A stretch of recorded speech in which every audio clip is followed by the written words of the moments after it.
Part 4, Section 5, The Flood. Environment Agency Urgent Flood Warning. The Environment Agency has issued a red alert flood warning for the whole of the Norfolk coast, including the urban areas of Wells, Hunstanton and Lynn. Floodgates will be closed starting at 5 p.m, with high tide expected to crest at 8:12 p.m. Residents and businesses in low-lying areas should take all necessary precautions.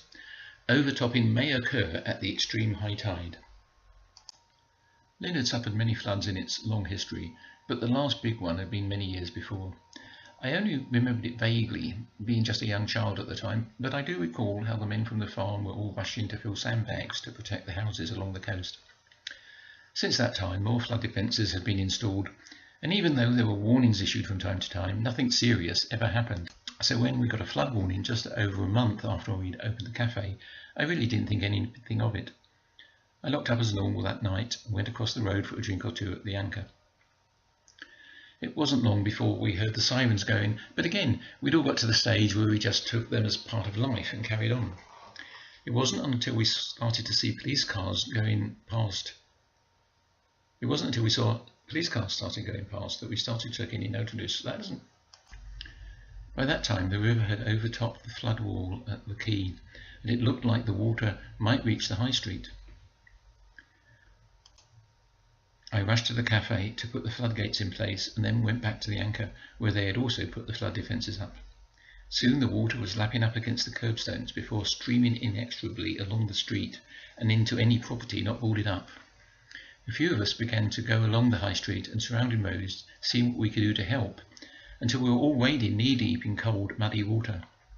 I realised that soon we would be the ones in need of rescue, and encouraged all the helpers to join me in making our way back to higher ground. But where to go?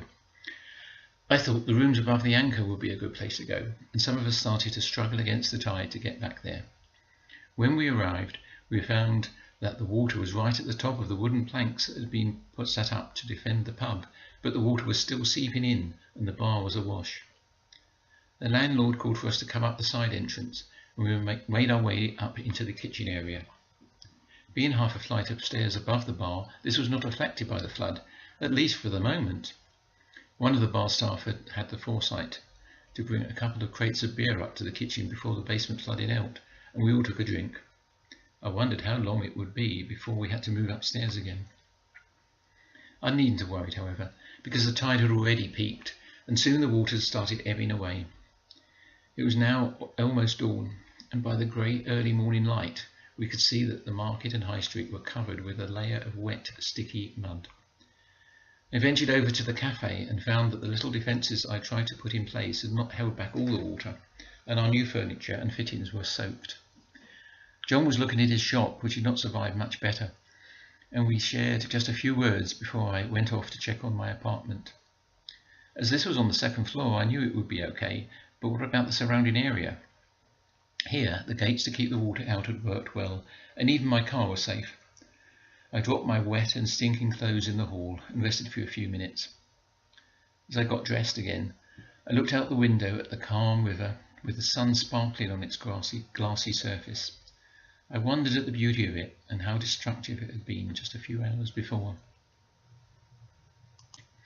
I didn't have time to stop, however, and went back to town to assess what should be done next. At the cafe, all was a mess, and John said he was still trying to get his insurance company to let him know what was covered.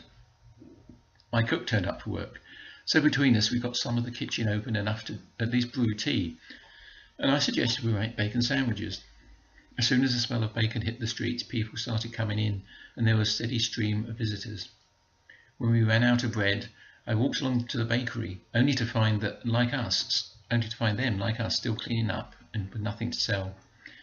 Back at the cafe, we carried on making tea for the people late into the night, while still trying to clean up as best we could. Back at the cafe, we carried on making tea for the people of the high street late into the evening, while still trying to clean up as best we could.